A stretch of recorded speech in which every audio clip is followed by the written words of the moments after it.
In this video, I'm going to discuss 5 ways to explain health problems using Chinese medicine.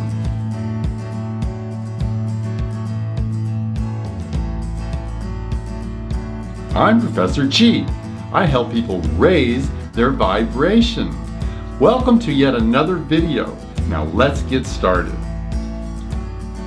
Chinese medicine is a long history of watching people, observing people, and seeing patterns of disharmony, what that means, and how to treat it. In many ways, Chinese medicine is an imaginary landscape. It's an energetic way of looking at people and the signs and symptoms that they exhibit and what exactly that means and how to treat it. Chinese medicine is pre-scientific, so much of the language is natural. It'll speak of in terms of the 5 elements, fire, earth, metal, water, and wood, because the early Chinese medical practitioners looked around and seen those natural elements in the world around them, and they seen it in people as well.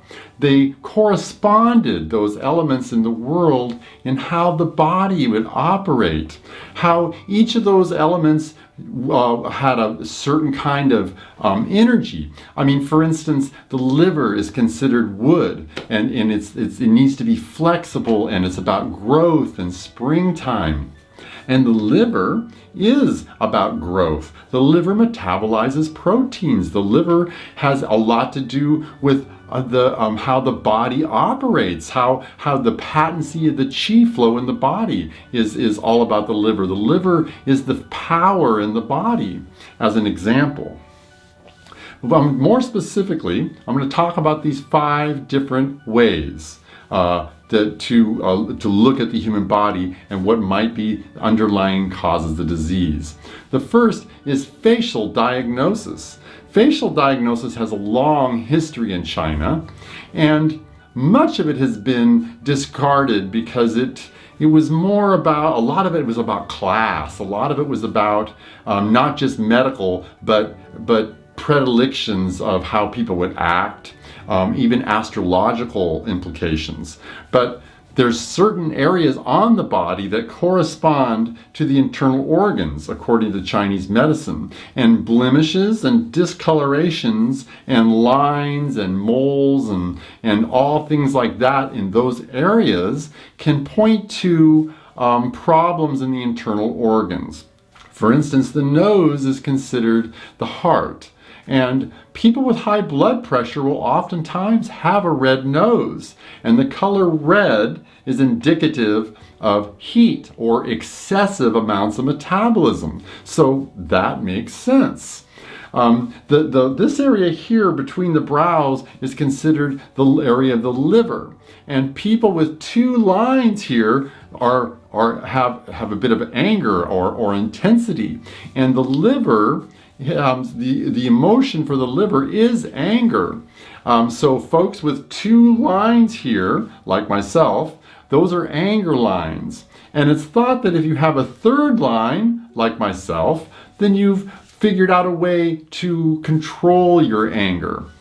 Myself personally, as a young man, I was raised in a very difficult situation, and there was a lot of anger in my early life, and I have figured out a way to become at peace with my past. And I am a rather intense individual, so there is a lot of this kind of concentration going on. The cheeks are considered the lung. And you'll notice in a lot of old people, they'll have some redness in this area indicative of something going on, some sort of inflammation in the lung.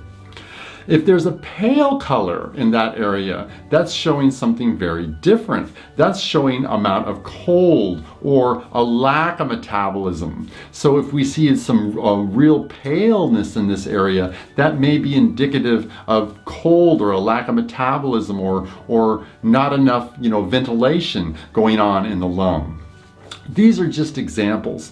Now, Just because you see somebody with a red nose, it doesn't necessarily mean they have high blood pressure or anything like that. All of these 5 ways that I'm going to speak of are just little clues. They're just a little hint to what could be wrong. Always in Chinese medicine, it's more than just 1 or 2 clues to get to a diagnosis. You take all the signs and symptoms, and then you measure it with the pulse and the tongue, and most importantly, what the patient tells you, what's in their intake form, and how they respond to treatment. The combination of all those things is how the treatment moves along. In Chinese medicine, we don't really have diagnosis so much as patterns of disharmony. And those patterns change. Every time a patient comes in, you take their pulse and look at their tongue and ask them more questions because things change, things progress, or they get worse. So there's these patterns, and the patterns of disharmony are what are looked for in Chinese medicine. Another indicator, or the second indicator that I want to talk about, is pain in the body, where they're getting pain. For instance, headache, a chronic headache, and where the headache is at is indicative. Different spots on the head show that where the headache is from in the internal organs. For instance, if you have headache in the forehead, that's showing the headache is coming from the stomach.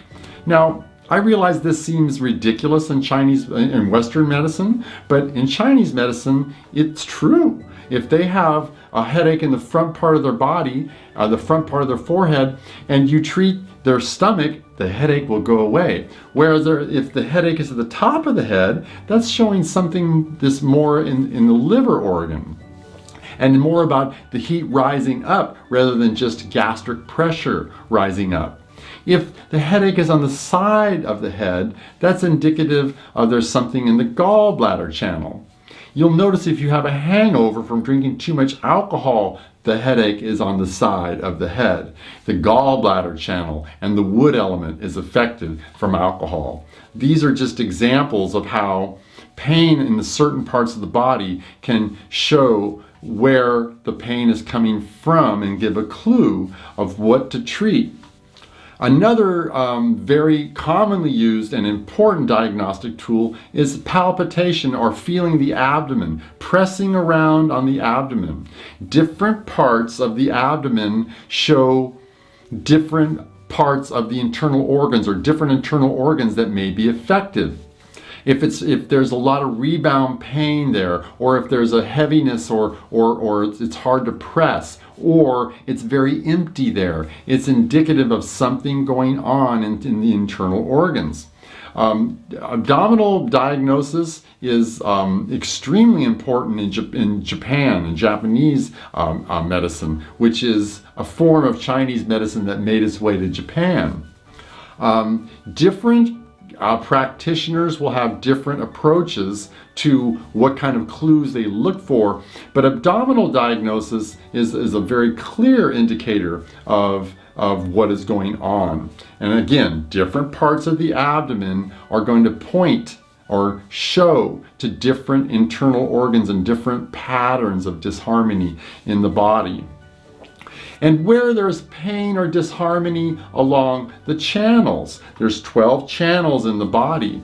This is the third, the third disharmony that we're going to speak of. Actually, the fourth. Where on the channels there's pain can be a tremendous clue to the practitioner of what's going on inside of the body, particularly from the elbow down and from the knee down. The points from the elbow down and from the knee down are the most dynamic points in the body. And if those points somewhere along those channels are sore to the touch, that says something to the practitioner, and they can, with that clue, they can look closer into the other systems in the body and figure out perhaps what's going on, or treat that painful point itself. The final point I want to talk about is digestion and appetite. Digestion and appetite have tremendous bearing on the overall qi or energetics of the person that you're discussing, or you're having a consultation with. In Western medicine, it's not that important. You have to become, to the point of anorexia before the appetite is even considered in diagnostics. But in Chinese medicine, how your appetite, whether you're hungry all the time or you're not hungry, what time of the day you are hungry, what kind of foods you're attracted to, and these things indicate which of the internal organs and elements are affected. Also, what kind of digestion you have. Now, digestion is funny because people get used to the kind of digestion they have, but what time of the day you have a bowel movement, whether you have a lot of burping after you eat, whether you have difficulty passing stools, or the quality of your stools. Now, that's something that most people don't think about, but loose stools have a very different indication of what's going on in the internal organ than solid stools that are difficult to pass. So the kind of appetite you have, what kind of digestion and disharmonies of digestion that are going on, these are tremendous clues to the practitioner to create an overall picture, an energetic picture of the person that comes into the clinic and has some disharmony, some health problems. Chinese medicine has its roots it's energetic medicine, and it has its roots in Qigong. And Qigong is one way that all of us can treat ourselves. So no matter who you are, if you can practice Qigong, you can have a leg up on your health. You can take your health into your own hands to a certain extent when you practice Qigong, because health really is about vitality. If we have a lot of vitality, we have health. And practicing Qigong, particularly solar Qigong, is about condensing energy into the body, bringing more and more of that energy in, and creating the vitality that will become dynamic health in the future. So if you have any hopes of taking your health into your own hands, go to Solar Qigong today, take my lessons, and start practicing Qigong, and you too can have the dynamic health and vitality that will become longevity and good health in the future. For now, this is Professor Chi saying thank you very much for watching this video, and I'll see you next time.